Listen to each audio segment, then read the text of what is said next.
Hey, bienvenidos a un nuevo vídeo sobre el universo de Hielo y Fuego, uno que tenía muchas ganas de hacer. Siguiendo con la serie La Danza de los Dragones sobre las llamadas Semillas del Dragón. Y es que el bando de los negros necesitaba nuevos jinetes para tratar de sumar más dragones y así aprovechar los que ya tenían en Rocadragón sin montar las semillas, es decir, bastardos con sangre Targaryen, sangre de la antigua Valiria. Pero ¿y si en contra de la creencia cualquiera pudiese ser un jinete de dragón?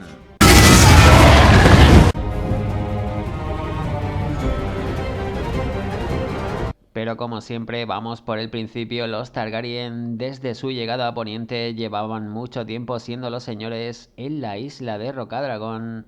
Concretamente, desde la llegada de Lora Enar Targaryen y Daenerys la Soñadora con sus dragones huyendo de la maldición de Valyria.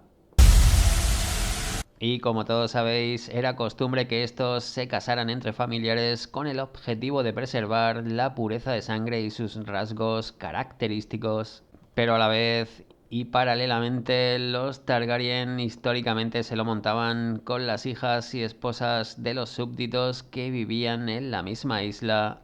Hijas de posaderos o las esposas de los pescadores, eso era lo de menos. De hecho, la expresión semillas de dragón ya era utilizada por el rey Jaehaerys para referirse a todos estos hijos e hijas habidos fuera del matrimonio hasta en tiempos de Aegon el Conquistador. Su hermano bastardo, el propio Orys Baratheon, era una semilla de dragón.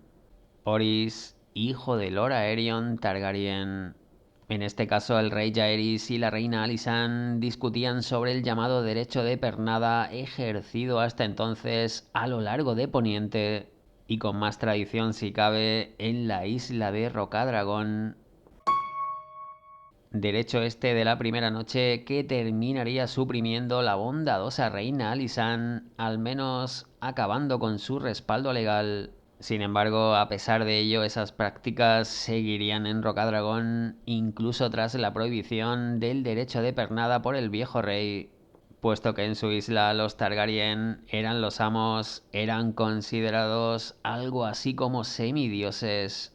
Y en esa misma línea, los hijos fruto de esas uniones estaban más que bien vistos. Y no solo eso, también se celebraba su nacimiento con muy buenos regalos. Era por tanto conocido por todos en Rocadragón que a esos afortunados bastardos se les identificaba como las semillas del dragón. No resulta raro, por tanto, como afirmaba el bufón champiñón, que la isla Targaryen estuviese sembrada de semillas y de descendientes de semillas.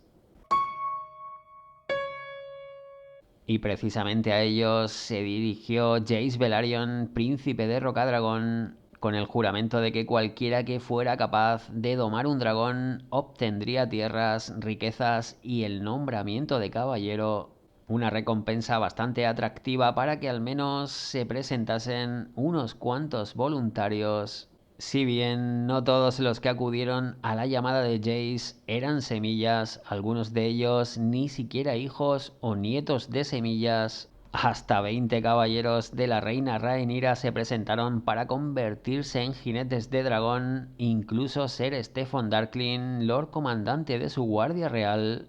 Si recordamos, aquel que trajo a Rocadragón la corona del viejo rey después de Viserys. Muchos voluntarios a priori, pero claro, el problema es que después se las debían ver con los dragones. Munkun llamó a esto la cosecha de las semillas, aunque otros prefirieron llamarlo la cosecha roja, y ya nos podemos imaginar por qué. Según las crónicas, hasta el bufón champiñón se presentó como aspirante de jinete de dragón intentando montar a la dragona ala de plata.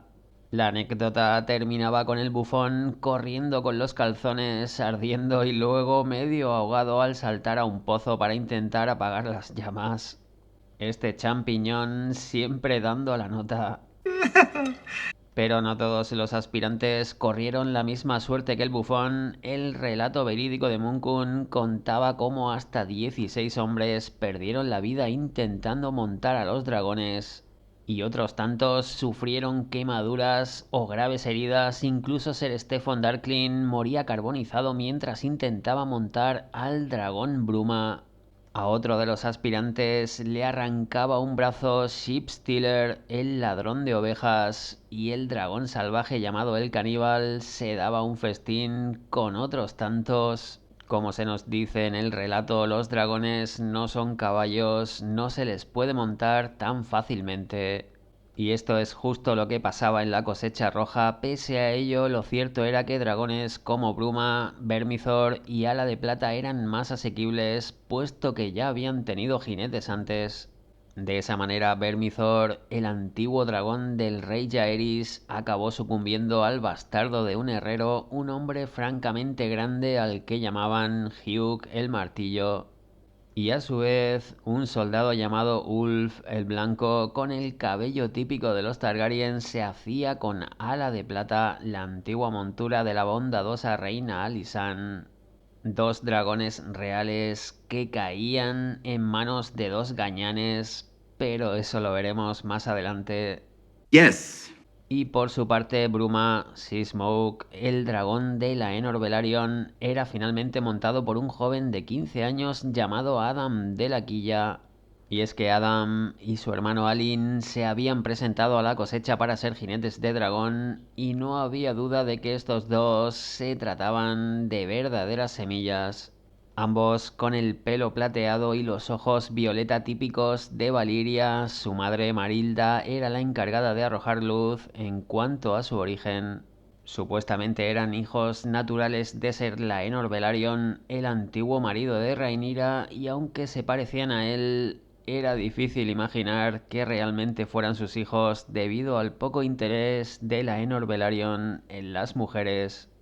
La solución la aportaba una vez más nuestro bufón favorito, dando a entender que el padre de Adam y Alin no era el hijo de la serpiente marina, sino la propia serpiente marina.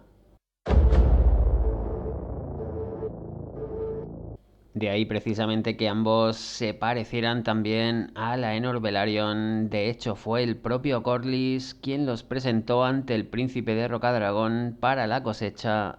Todo encajaba. Corlys Velaryon los había mantenido ocultos hasta la muerte de su mujer Rhaenys en reposo del Grajo. Y ahora que Adam había conseguido montar a Bruma, la serpiente marina veía el momento oportuno para pedir a Rhaenyra que los dos hermanos dejasen de ser bastardos. Adam de la Quilla se convertía de un plumazo en Adam Velaryon, heredero de Marca Deriva. Si bien la cosecha roja todavía no había terminado, aún quedaban 3 dragones salvajes en Rocadragón sin jinete. La diferencia es que estos eran más difíciles de doblegar que los anteriores. Así, en primer lugar, teníamos a Sheep Stealer, el ladrón de ovejas, un dragón bastante feo y tremendamente aficionado a la carne de cordero. De ahí su nombre, el ladrón de ovejas la liaba con los rebaños, pero rara vez provocaba daño a los pastores. Junto a este, el segundo de los dragones salvajes era el fantasma ceniciento Grey Ghost, una bestia escurridiza que se alimentaba de pescado y que prefería mantenerse alejada de los humanos. Y por último, el más grande y peligroso de los tres era el dragón conocido como el caníbal, ya que se alimentaba de carroña de dragón y hasta saqueaba los criaderos de la isla Targaryen, devorando a huevos y crías por igual.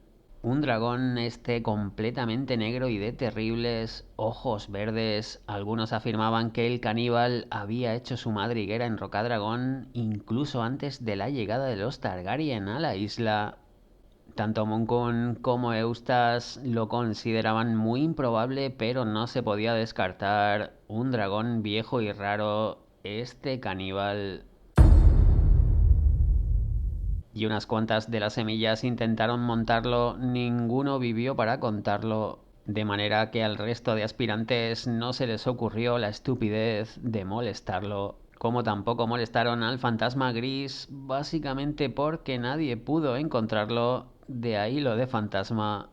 Por el contrario, el ladrón de ovejas era mucho más accesible, pero resultó tener una terrible mala leche. De hecho, Sheepstealer fue el dragón que acabó con más aspirantes a jinetes que ningún otro. Más que el ladrón de ovejas, sería el asesino de semillas. Uno de los que intentaron domarlo fue el hermano de Adam, Alin de la Quilla, pero el dragón terminó rechazándolo y el bastardo salvando la vida milagrosamente gracias a la intervención de Adam. Alin fue una de las semillas que fracasaron en su intento de convertirse en jinete de dragón. Sin embargo, Alin Puño de Roble estaba destinado a otro tipo de proezas increíbles, pero esa es otra historia. Finalmente al ladrón de ovejas lo domó una joven menuda y morena de piel de tan solo 16 años, sencillamente con una estrategia muy particular. La joven sabía de antemano los gustos del dragón y le llevaba una oveja sacrificada cada mañana hasta que la bestia aprendió a aceptarla por pura repetición. Munkun nos da el nombre de esta inusual jinete de dragón, Ortiga Champiñón. En su testimonio recogía que se trataba de una bastarda de origen dudoso llamada Orci. Nosotros la llamaremos Nettles. La cuestión es que la joven tenía el pelo negro, los ojos marrones y la piel a juego. Grosera e intrépida, no conocía el miedo. Ortiga Nettles fue la primera y última jinete del ladrón de ovejas. Y con ella se abre la cuestión de si es necesario tener sangre valiria para montar un dragón. El ejemplo lo tenemos pues con este dragón a Alin Velaryon, una semilla indiscutible. Su sangre no le había servido de nada a la hora de montar al ladrón de ovejas. En cambio, Nettles, una joven que desde luego no parecía una semilla como el resto de jinetes, realmente había logrado hacerse con el dragón a base de estrategia, lo cual nos lleva a pensar que la sangre en el jinete no tiene apenas valor. En este sentido tenemos el ejemplo de Quentin Martell en Danza de Dragones. El príncipe dorniense apelaba a su sangre Targaryen a la hora de poder hacerse con los dragones de Daenerys, Rhaegal y Viserion. Y es que la sangre Martell y Targaryen se había unido a través de diferentes matrimonios a lo largo de la historia, entre ellos los de Daeron II con la princesa Maria, el de la hermana de Daeron el Bueno, la primera Daenerys, con el príncipe Maron Martell, o sin ir más lejos, el de Rhaegar con la princesa Elia. Aunque la clave la daba el compañero de Quentin, Gerrys Drinkwater. A los dragones les importa un comino tu sangre, salvo quizás por su sabor. No se doman con lecciones de historia, son monstruos, no maestres. ¿Estás seguro de que es lo que quieres hacer? Le decía Gerrys al príncipe rana. Todos sabemos cómo terminó el pobre Quentin en su intento de domar un dragón cuando Rhaegal se le acercó por la espalda. Todo esto nos invita a pensar que la sangre no es condición sine qua non para domar a un dragón. ¿Resulta más eficaz la estrategia o simplemente no tener miedo, como cuando Aemond el tuerto se hizo con la dragona Veigar? Puede que la joven Nettles, pese a su aspecto, si fuera una semilla de dragón. Solo hay que ver, por ejemplo, a otras semillas como Orys Baratheon o el propio Jon Snow. Pero desde luego eso no le había ayudado a montar al ladrón de ovejas, como tampoco le ayudó a Alin Velaryon. Y es que lo de la sangre no acaba de tener sentido. No es raro que los Targaryen o Velaryon por norma sean los jinetes si son los únicos que tienen dragones y lo intentan. En este sentido, seguro que tendremos el ejemplo de Euron Greyjoy en Vientos de Invierno, el cual conseguirá hacerse con uno de los dragones de Daenerys con el cuerno valirio Atadragones. Por supuesto, Euron no tiene sangre valiria, y si esta sangre es requisito indispensable, no podría vincular la suya con el cuerno Dragonbinder, por muy mágico que éste sea. Y lo mismo le ocurriría a su hermano Victarion o a cualquier otro. No, puedo concluir que no es necesario tener sangre valiria para ser jinete de dragón, uniendo a todo lo visto la sencilla razón de que el origen de los dragones no es exclusivo de la antigua Valiria, un pueblo que simplemente se dedicó a someterlos con su hechicería, sangre y fuego, no hay que olvidarlo. Sea como fuere, y continuando con la historia, Jace Velaryon había conseguido su propósito y pese a todas las muertes en la cosecha roja, tenía nada más y nada menos que a 4 nuevos jinetes y con ello a 4 nuevos dragones. De esa forma, su plan para atacar Desembarco del Rey ya estaba muy cerca de poder ver la luz, pero mientras Jace ultimaba los detalles, los antiguos planes de Seroto Hightower, la antigua mano de Aegon, por fin tomaron forma. El Consejo Supremo de la Triarquía había dado luz verde a la entrada en el conflicto. 90 buques de guerra de las tres hijas partieron de los peldaños de piedra dispuestos a deshacer el bloqueo Velaryon de Desembarco del Rey. Y da la casualidad de que en esa ruta la flota de la Triarquía se topaba de frente con la Alegre Abandono. Si recordamos el barco que transportaba a los dos hijos pequeños de Rhaenyra rumbo a Pentos, el joven Aegon conseguía escapar a duras penas a lomos de su dragón Tempestad. Tenía 9 años y esa fue la primera y la última vez que montó en dragón. El dragón Tempestad Stormcloud había sufrido unas terribles heridas, lo suficiente para poder llegar a Rocadragón y morir al cabo de una hora.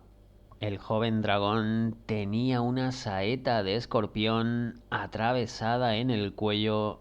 En cuanto a Viserys, el hermano pequeño de Aegon, bastante hábil, le había dado tiempo a esconder su huevo y a disfrazarse de aprendiz de marinero. Sin embargo, era rápidamente delatado por su propia tripulación y hecho prisionero por el almirante liseno Sharak O'Lohar.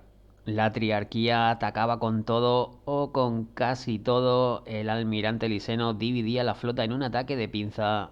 Los objetivos estaban claros: la flota Velaryon en el gaznate por una parte, pero a la vez la propia Marca Deriva, con el terrible saqueo de la isla y de Marea Alta. Ahí es justo donde Jace Velaryon entraba en combate con su dragón Vermax, cayendo con fuego dragón contra la flota de las tres hijas. A pesar de ello, los barcos, como si lo estuvieran esperando, lo recibieron con una lluvia de lanzas y flechas. Matad al jinete y el dragón se irá. Esa era la clara consigna, y es que la triarquía ya se había enfrentado a los dragones en los peldaños de piedra luchando contra Daemon y Caraxes. Vamos, que no les pillaba de susto, si bien una cosa era enfrentarse a un dragón y otra muy diferente era hacer frente a 5 a la vez. Las semillas habían llegado al rescate del príncipe de Rocadragón y ahora sí la triarquía y su flota tenían todas las de perder. Uno a uno sus barcos comenzaron a estallar en llamas. Todo estaba ya perdido para ellos cuando la lucha se cobró una víctima inesperada. El dragón Vermax se había abalanzado en picado contra la flota con tal mala suerte que un garfio se le clavó entre las escamas. Aprovechando la inercia del vuelo y su propio peso, el garfio le abría una terrible herida en el vientre. Y el dragón terminaba enredado entre uno de los barcos en llamas cuando el barco comenzó a irse a pique. Vermax se fue detrás. A Jace Velaryon le había dado tiempo a saltar al agua, pero una lluvia de flechas acababa finalmente con el hijo mayor de Rhaenyra. La batalla del Gaznate fue una de las más sangrientas en la historia naval. El almirante liseno había atacado con su flota combinada de 90 buques de guerra. Habían barcos de Mir, Lys y Tyrosh. Solo volvió un tercio de la flota. Y casualmente casi todos los barcos que sobrevivieron eran de Lys, como su almirante Sharak O'Lohar. Una guarrada esta por parte del Liseno que acabaría con la alianza de la triarquía poco tiempo después. Aunque si alguien se llevó la peor parte, esa fue la casa Velaryon. Su flota había perdido casi un tercio de su poder. Una grave merma que se vio acrecentada con el terrible saqueo en Marcaderiva. De repente el panorama era desolador para los negros. Jace Velaryon, príncipe de Rocadragón, había muerto junto a su dragón. Ello unido a que su hermano Viserys había desaparecido y el joven Aegon ya no volvería a ser el mismo nunca más. Según Champiñón, los únicos que festejaron a lo grande la derrota de la triarquía fueron los dos nuevos jinetes de dragón, Hugh el Martillo y Ulf el Blanco, que habían montado en Vermithor, y Ala de Plata. Estos dos habían ganado riquezas y el título de caballeros, pero no parecía suficiente dentro de sus nuevas aspiraciones. En cambio, ni Adam Velaryon ni Nettle se unieron a la celebración. Se había perdido demasiado, tanto que la serpiente marina diría al respecto: si esto es la victoria, rezo por no cosechar otra así en la vida. Mientras tanto, en el dominio, Ormund Hightower se encontraba atrapado entre dos ejércitos: Tadeusz Rowan por una parte y por la otra los dos Alan, Bisbury y Tarly, unidos a Lord Costain para cortarle la retirada antigua. Ormund Hightower estaba más que perdido. Pero fue entonces cuando otro dragón entró en liza: Tessarion, la reina azul, la dragona de Daeron Targaryen de 15 años. Daeron, el hermano pequeño de Aegon y Aemond. La llegada del dragón liberaba completamente al ejército de Hightower, que no tardaba en responder a sus hostigadores.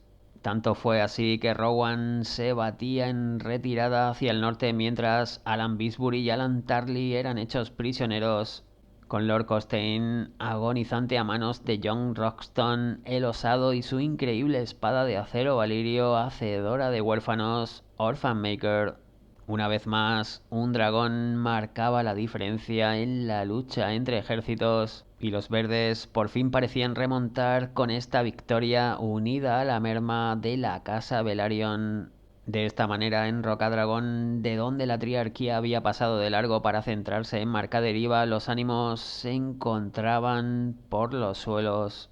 Aunque curiosamente fue entonces cuando por fin Rhaenyra empezó a reaccionar como una especie de punto de inflexión. Y a pesar de haber perdido a otros dos hijos de golpe, Rhaenyra Targaryen, solo llena de ira y de odio, estaba preparada para responder.